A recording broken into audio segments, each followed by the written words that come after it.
বৈষম্য বিরোধী ছাত্র আন্দোলনে সরকারের পতনের পর পাল্টাচ্ছে দেশের সবখানেরই চিত্র।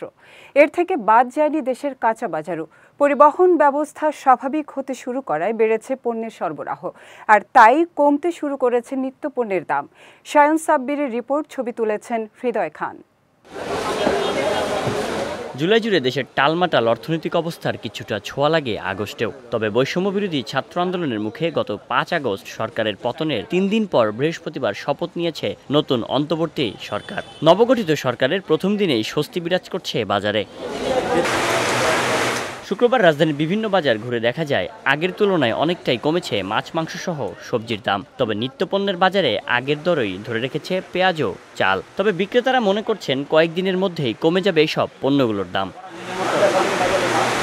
এদিকে সরকার পতনের পর থেকে দেশের কাজে এগিয়ে আসা শিক্ষার্থীরা দ্রব্যমূল্য নিয়ন্ত্রণে নেমে পড়েছে বাজার মনিটরিংয়ে।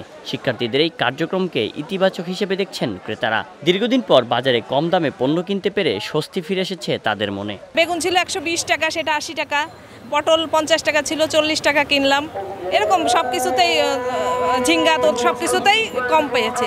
দোকানদারি বললো তাদের অনেক সিন্ডিকেট ছিল, চাঁদা দিতে হতো, সেটা দেওয়া লাগছে না। এই কারণে লাউর কথা জিজ্ঞেস করলে বলতো 100 টাকা, তো আজকে আইসে বলছে 50 টাকা একদম। আমার খুব ভালো লাগলো, তাই একটা লাউ নিতেছি। অন্যদিকে বিক্রেতারা বলছেন সিন্ডিকেট ও পরিবহন চাঁদাবাজি না থাকায় স্বাভাবিক রয়েছে বাজার দর। গত সপ্তাহে আমরা ব্রয়লার বেচছি 180, এই সপ্তাহে আমরা 170 টাকা বিক্রি করতেছি। গত সপ্তাহে আমরা সোনালী বেচছি 280 টাকা, এই সপ্তাহে আমরা বেচতেছি 260 টাকা। গত সপ্তাহ থেকে আপনার সোনালী 20 টাকা কমছে, ব্রয়লার 10 টাকা কমছে।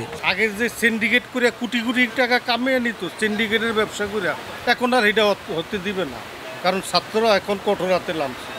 পর্যায়ক্রমে বাজার মনিটরিং করে মাঠে ময়দানে আছে। আগে তো এগুলো ছিল না। গাড়ি ঘোড়া যদি একটু চলে, বাজারটা আস্তে শিথিল হয়ে যাবে। অন্ত মনে করেন যে রাস্তাঘাটে কোনো মনে করেন যে পুলিশের টাকা পয়সা দিতে হয় না, ডাইরেক্ট মাছ আয়া পড়ে, এই জন্য মাছের দাম আরও কমবো ইনশাল্লাহ। শিক্ষার্থীদের বাজার মনিটরিংয়ে সহযোগিতা করছেন ব্যবসায়ীরাও। শায়ন সাব্বির, বিজয় টিভি, ঢাকা।